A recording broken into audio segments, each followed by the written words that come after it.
The Labyrinth of Lost Memories. A psychological thriller of trauma and healing. Have you ever felt like you're losing yourself? Trapped in a maze of forgotten memories. This chilling thriller explores the darkest corners of the human mind, where trauma lingers and healing is a labyrinthine journey. Chapter 1. The Haunted Mind. Alex sat on the edge of the bed, breathing hard. The room was quiet, but inside everything felt loud. The dream had come again. The dark hallways, the flickering lights, the feeling that someone was watching. Alex rubbed tired eyes. Outside, rain tapped against the window. The night felt heavy. Each night was the same. The dream began with a door. Always the same door. Old wood, rusted handle. Beyond it, only darkness. Alex would step inside, and then the maze would begin. Hallways stretched forever. Walls closed in tight. Lights flickered and hummed. The air smelled like dust and fear. And always, the sense that someone followed. Or something. Alex never saw it, but felt it. Close. Too close. In the morning, the dream faded, but not the fear. Alex sat at the table, trying to eat. Hands shook, toast went cold. Outside, people walked and laughed. Inside, Alex felt trapped. The days felt like the maze. Hard to escape, hard to understand. At work, Alex struggled to focus. Voices sounded far away. Shadows seemed to move at the edge of vision. At night, sleep brought no rest. Only the dream. One day, Alex decided to ask for help. The waiting room was quiet. Alex sat alone, heart pounding. Then a soft voice called. "Alex, please come in." Dr. Ellis smiled. Calm, kind.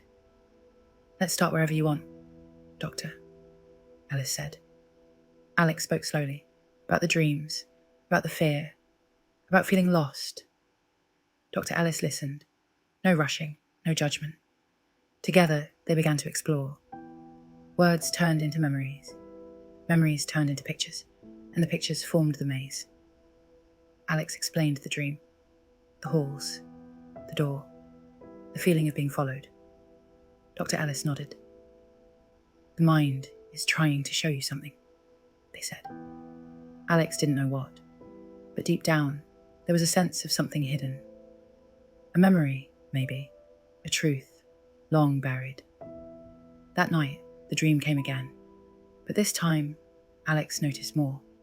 The walls were not just stone. They had marks, scratches, words too faded to read.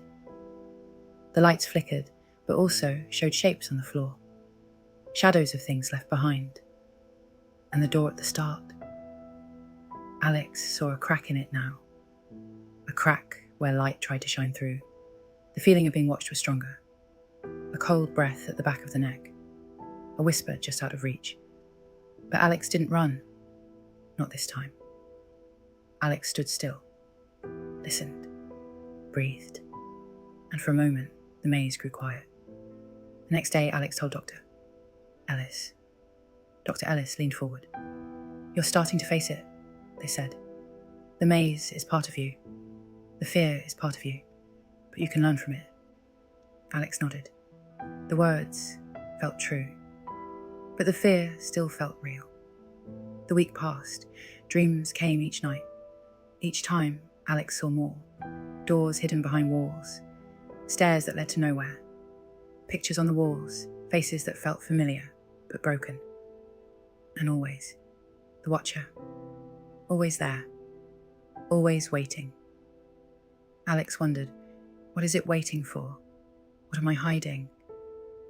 One morning, Alex stood at the window. The rain had stopped. The world outside looked clean, like it had been washed fresh. Alex felt a small spark inside. Not hope. Not yet. But maybe the start of it. That night, Alex dreamed again. The maze was the same. But Alex felt different. More ready. More curious. Less afraid. Alex walked deeper into the maze. The watcher followed, but this time Alex turned to face it. A shape began to form in the dark. Not clear, not yet, but close. Alex woke with a start, heart racing, hands cold. But this time, no dread, just questions, and the will to keep going. Dr. Ellis smiled when Alex shared. "You're on the path," they said. "The mind heals by looking at what hurts." Alex left the office feeling lighter. The maze was still there. The fear was still there. But now there was also a way forward. Chapter 2. Unraveling the Past. The maze returned that night. Alex stood at the same door. Old, splintered. The crack of light shone brighter now. Alex reached out. The door creaked open, and the darkness welcomed Alex in. The hallways twisted and turned. Each step echoed, each breath felt loud. Walls stretched high, covered in cracks. Lights flickered like dying stars. And far ahead, the maze shifted. The walls moved, doors vanished, paths closed behind Alex. The maze was alive. Shapes appeared in the corners, shadows that seemed to watch, whispers that had no words. Alex kept walking. On the walls, Alex saw pictures, a birthday cake with no candles, a swing set under a grey sky, a house with broken windows. Each picture tugged at a memory. But the memory slipped away before Alex could hold it. In the centre of the maze, a figure waited. Tall, still, face hidden in shadow. Alex tried to speak. No sound came. The figure pointed deeper into the maze, and the wall shifted again. Alex followed. The next day, Alex sat with Dr. Ellis. "I saw more," Alex said. "The maze changed. It showed me things."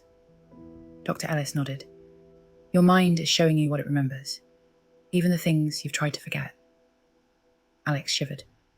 "I'm scared to see more." "It's okay to be scared," Dr. Ellis said, "but each piece helps you heal." Alex closed tired eyes. The maze felt too big, too dark. But deep inside, a small voice said, "Keep going." That night, the maze returned again. Alex stood before a new hallway. This one was different. Brighter, quieter. Pictures lined the walls, but these were clearer. A child's bedroom, a blue bike, a tree with carved initials. Alex reached out to touch the images and felt a rush of feeling. Joy, loss, longing. The hallway ended at a door, not splintered, not broken, smooth wood, warm to the touch. Alex opened it. Inside was a small room. A mirror hung on the far wall. Alex stepped closer. The mirror showed not Alex's face, but a younger version, eyes wide, scared, alone. Alex reached for the glass. The reflection did the same. And for a moment, they were one. Alex woke with tears on their cheeks, but also a sense of peace. At the next session, Alex spoke softly. "I saw myself as a child." Dr. Ellis smiled gently. "You're starting to meet the part of you that's been hidden.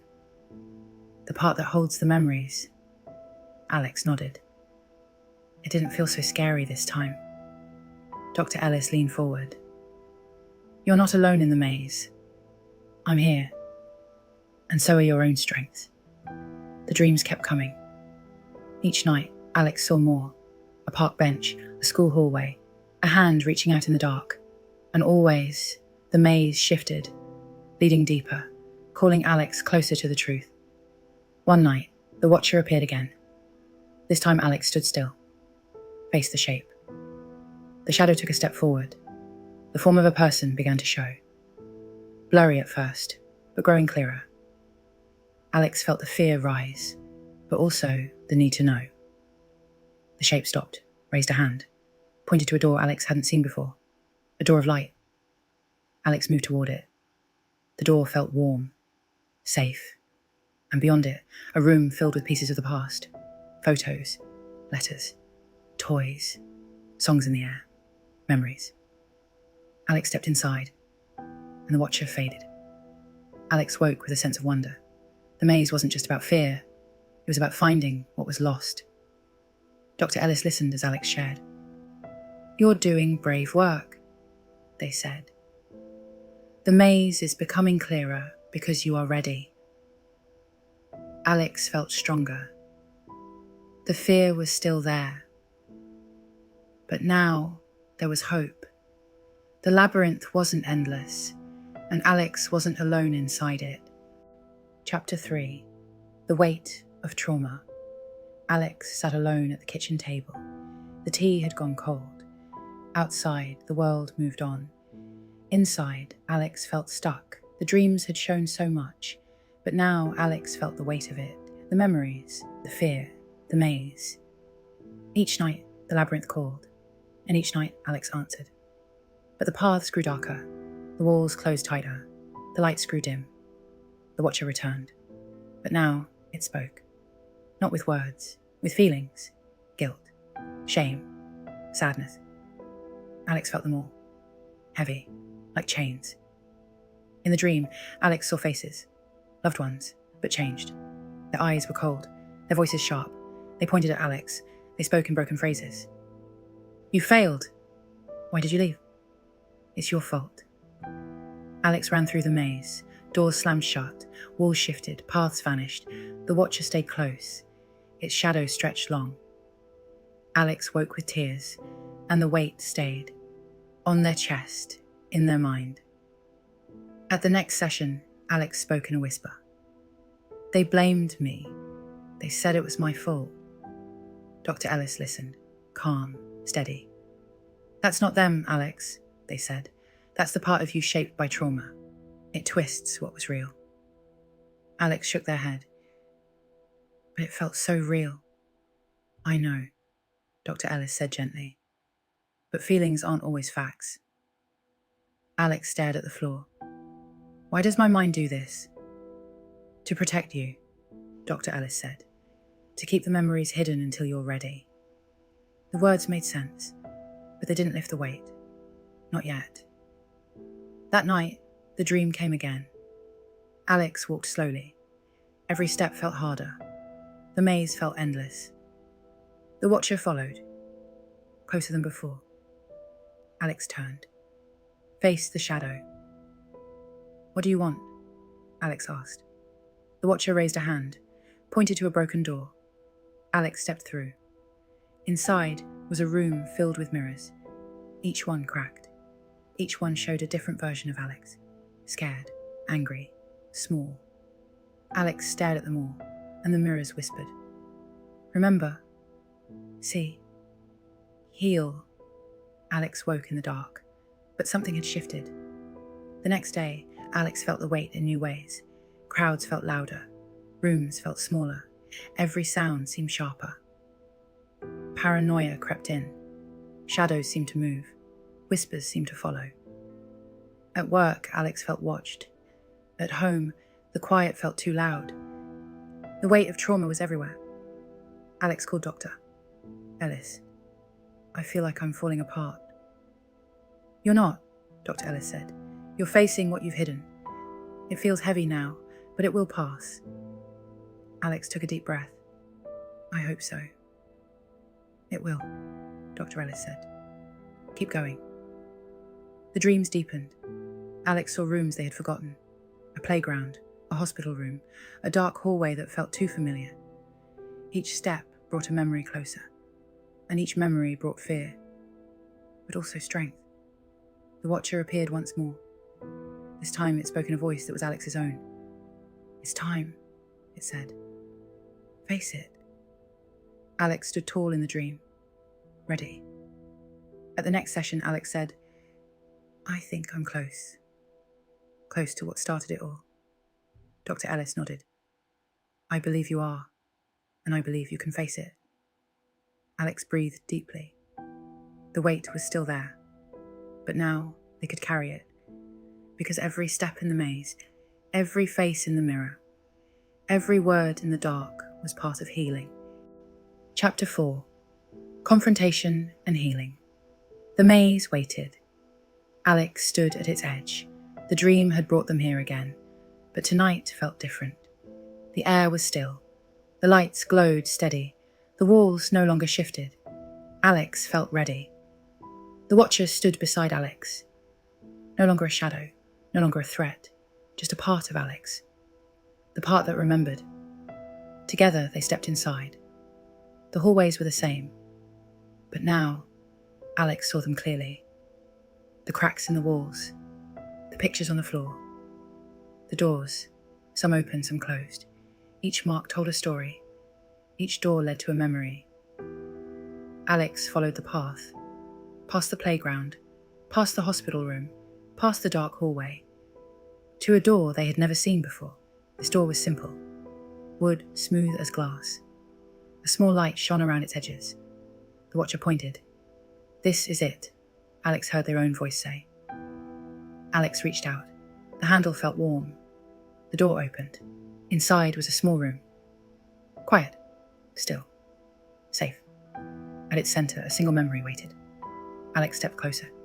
A child sat on the floor, hugging their knees, tears on their cheeks. It was Alex. Long ago. Scared. Alone. Hurt. The room filled with feeling, the fear, the sadness, the confusion. Alex's heart ached, but they did not turn away. Alex knelt beside the child. "I see you," they said. "I remember." The child looked up, eyes full of hope, and for the first time, peace. The room brightened. The maze began to change. Walls fell away. Paths straightened. The air felt light. The maze no longer trapped Alex. It guided them. Alex stood. The child stood too.